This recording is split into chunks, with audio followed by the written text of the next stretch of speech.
The year is 2025, and inside a classified research facility in Dongguan, China, something that every Western expert insisted was impossible just became reality. Huawei, the company that American sanctions were supposed to eliminate from the global technology landscape, has successfully tested their own extreme ultraviolet lithography machine. If that technical term means nothing to you, let me translate. They just constructed the most sophisticated piece of machinery humanity has ever engineered. A device so complex that until this moment, only a single company anywhere on Earth could manufacture it. And they're using this machine to produce 3-nanometer semiconductor chips, the same cutting-edge technology that powers the most advanced smartphones, artificial intelligence systems, and supercomputers in existence. The same analysts who confidently predicted this would require China at least 15 years are now watching their forecasts disintegrate in real time. Let me explain why what just happened represents nothing short of a technological earthquake. An extreme ultraviolet lithography machine isn't merely another piece of industrial equipment sitting on a factory floor. These are among the most intricate technological creations in human history.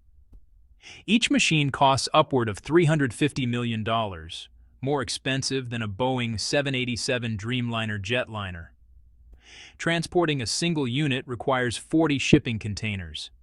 The internal mechanisms use light with a wavelength of exactly 13.5 nanometers to etch microscopic circuits onto silicon wafers that are 30,000 times thinner than a single human hair.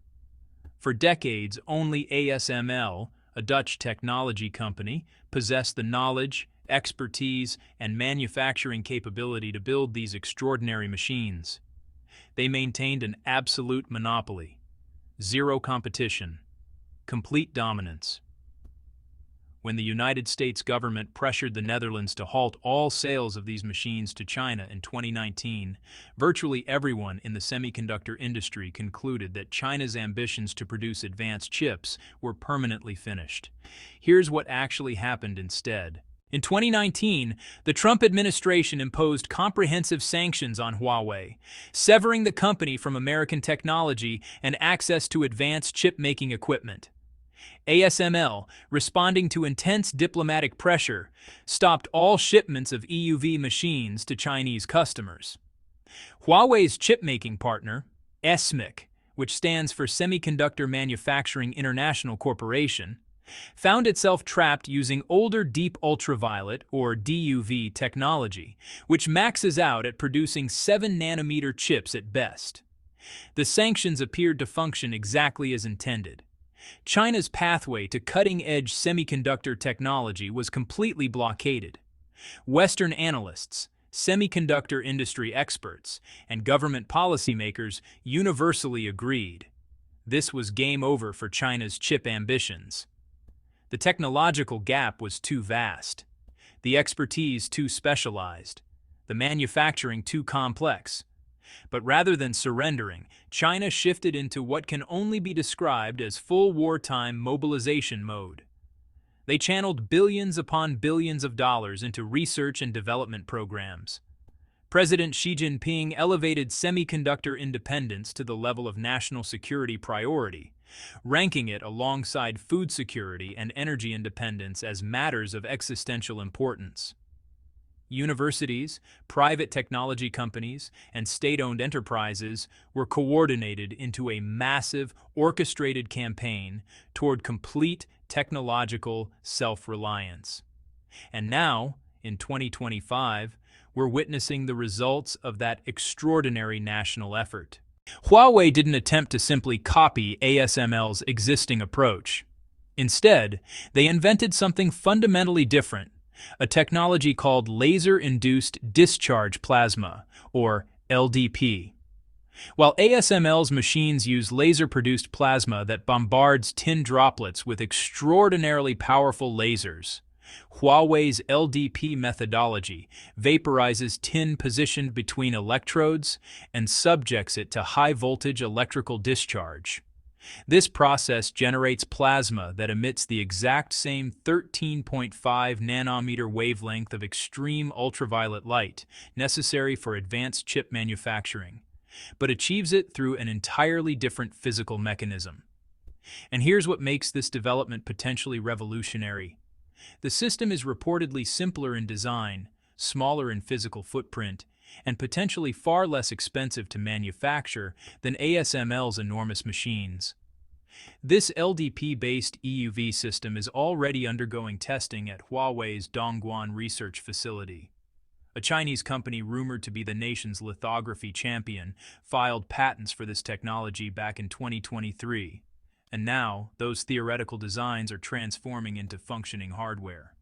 Trial production is scheduled for the third quarter of 2025, literally just months from now.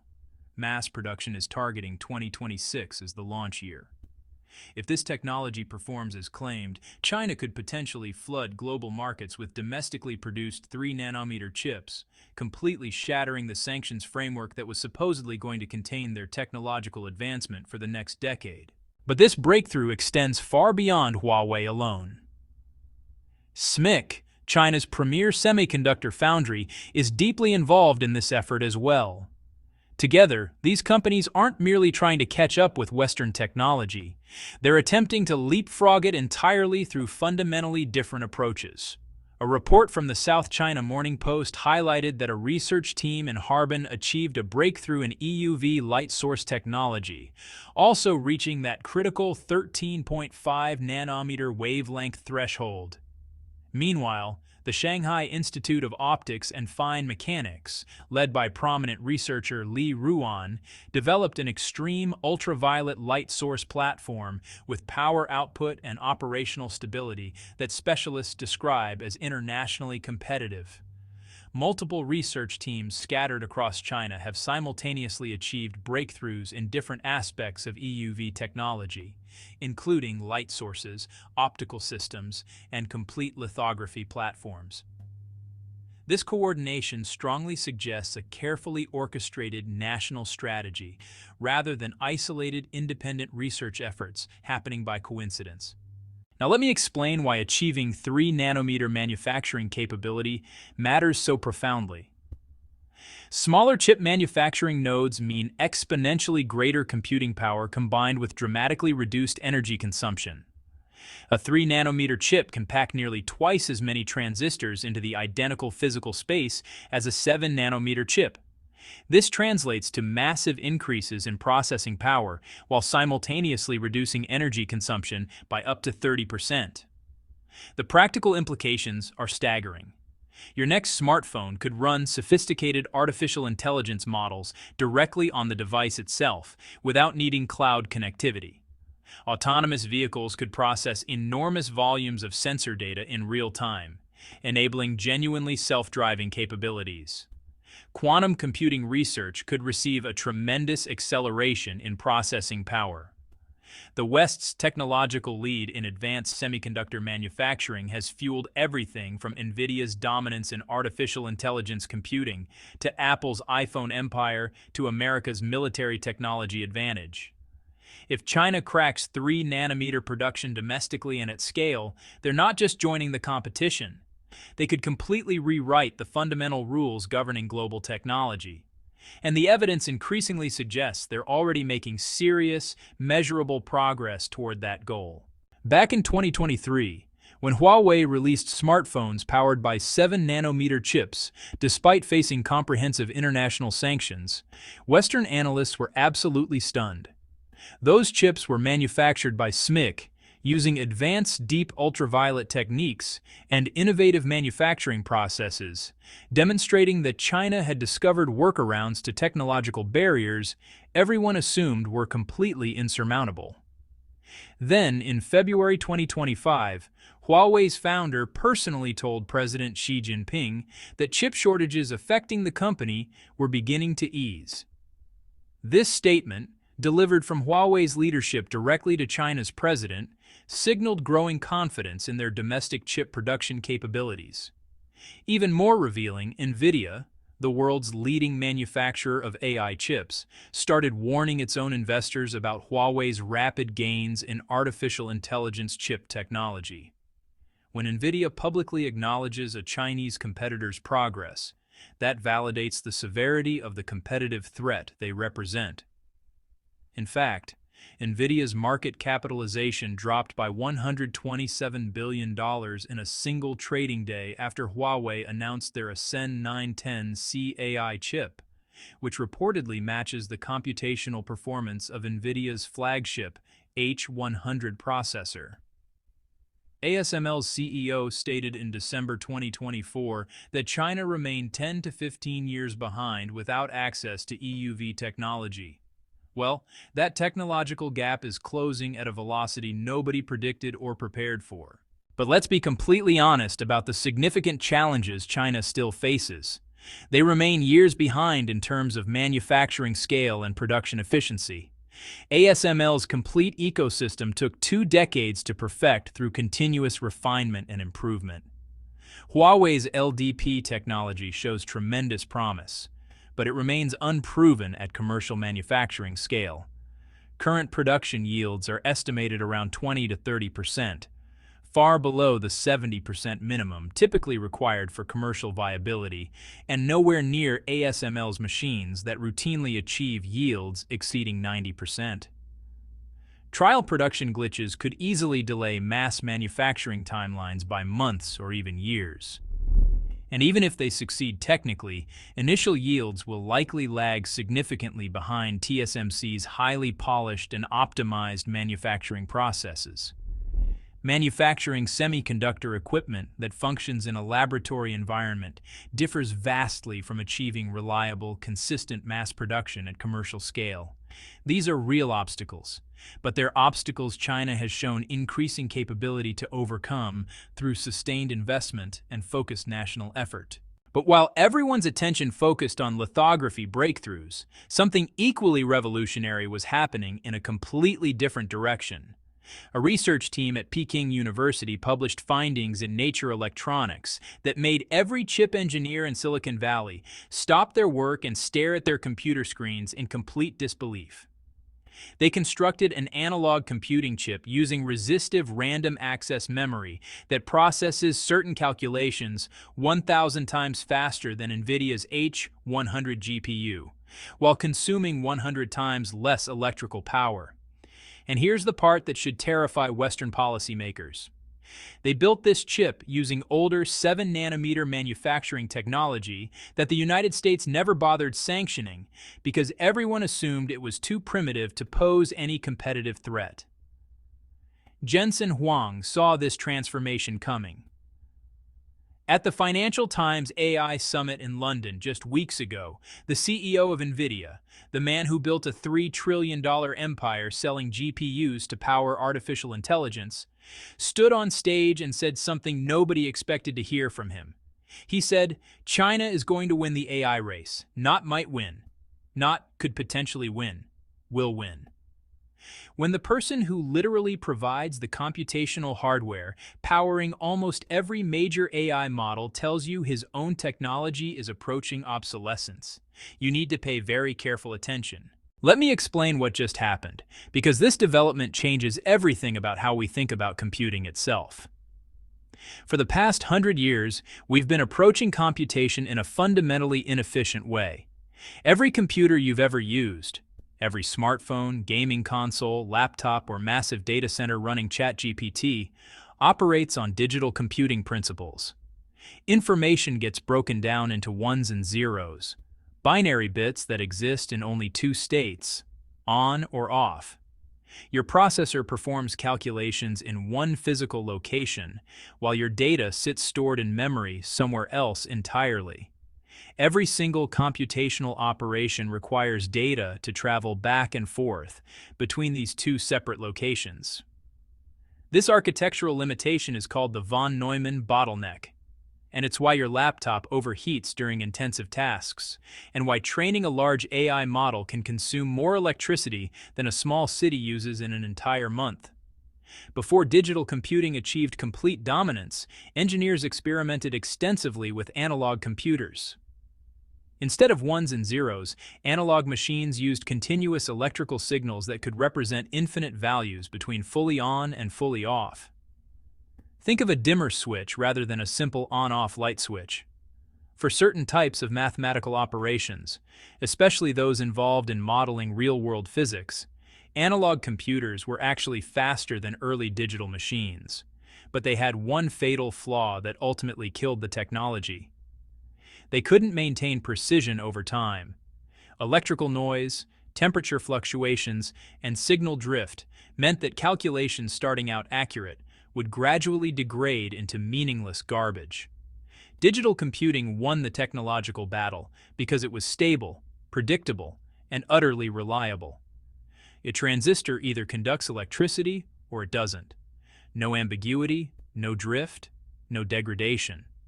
That precision problem, the reason analog computing was abandoned, is exactly what Chinese researchers just solved. Their chip uses resistive random access memory cells that store information as different electrical resistance levels. Higher resistance means less electrical current flows through the circuit, while lower resistance means more current flows. Each microscopic memory cell can hold not just two states like conventional digital memory, but hundreds of different resistance values representing different pieces of information. When you need to perform a calculation, the chip doesn't move data anywhere. The memory cell itself becomes the processor. Electrical current flows through these cells, and the resistance level determines the computational output. Thousands of calculations happen simultaneously in the exact same physical space where the data actually resides. No data movement, no bottleneck, no wasted energy on transportation.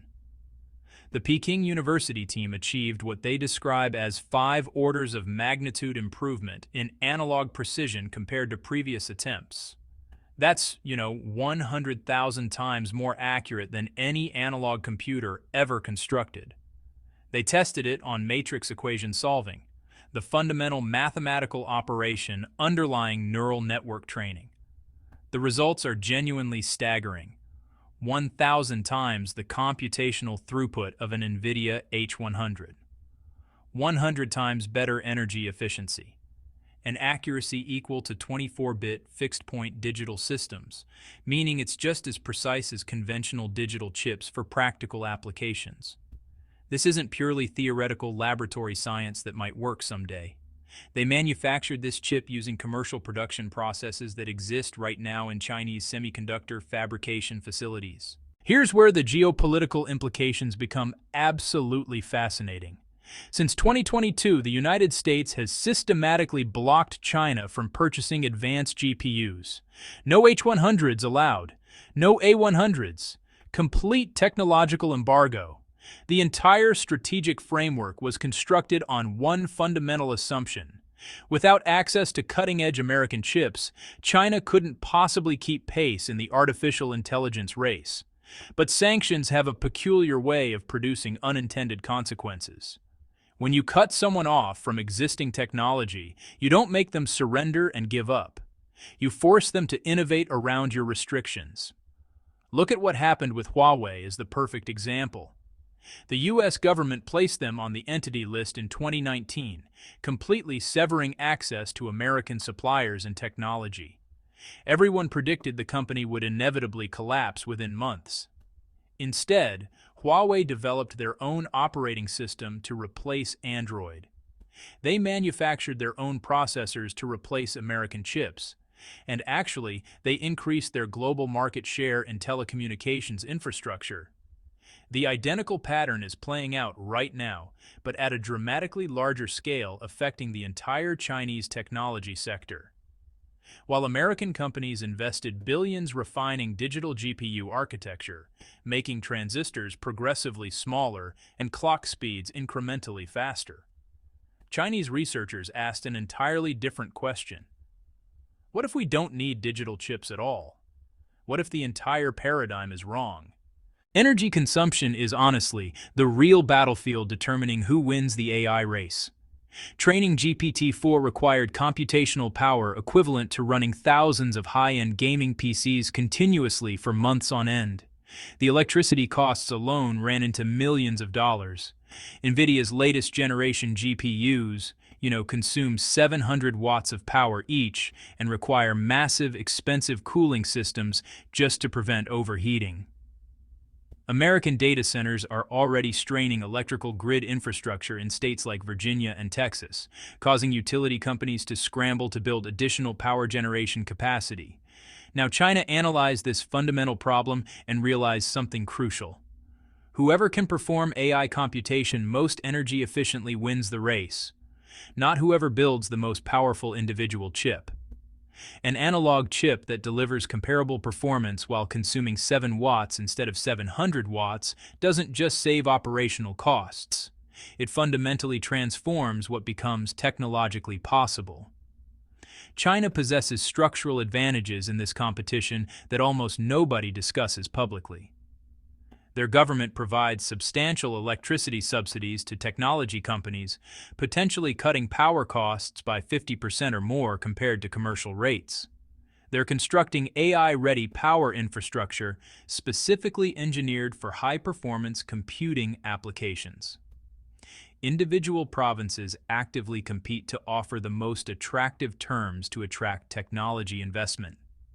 When you combine chips that consume 1% of the energy with electricity that costs half as much, you're not looking at incremental improvement. You're witnessing a complete paradigm shift in competitive advantage.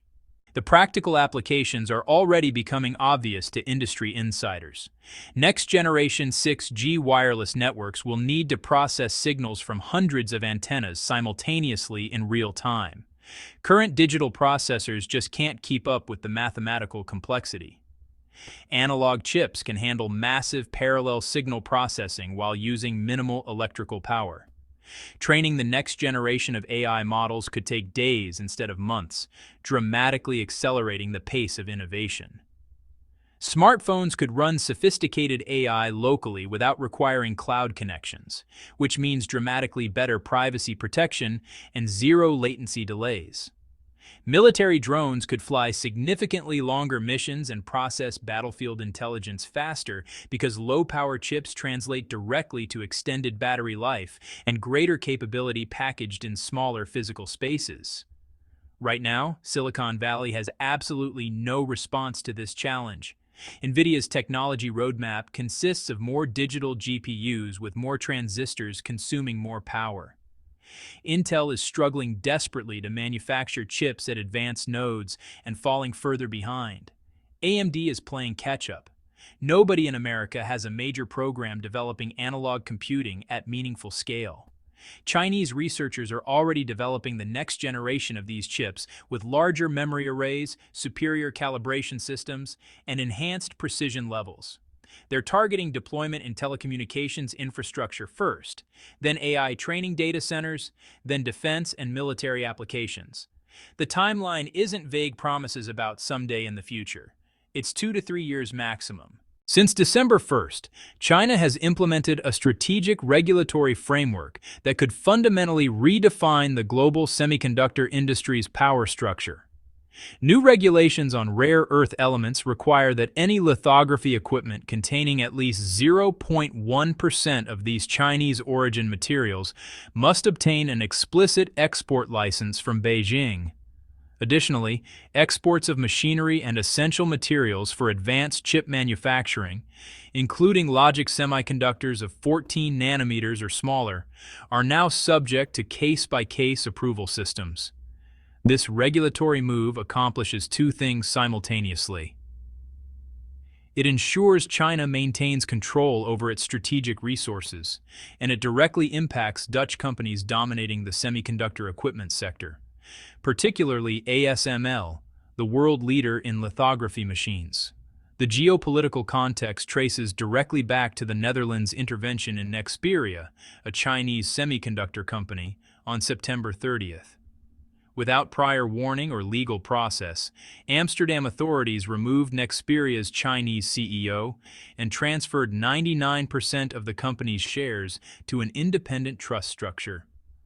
Officially, they cited management deficiencies and risks to European economic security, though no concrete evidence supporting these claims was ever presented publicly. For China, this was perceived as a politically coordinated action with the United States, which had already added Nexperia's parent company, Wingtech Technology, to its restricted entities list. Here's the critical factor. Most of Nexperia's actual manufacturing production, over 70%, is physically located in China, in cities like Dongguan and Shanghai.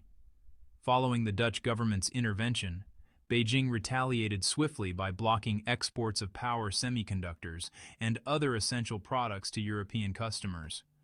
Production at Chinese manufacturing plants plummeted from 90% capacity to below 10%, leaving European customers without immediate access to critical chips.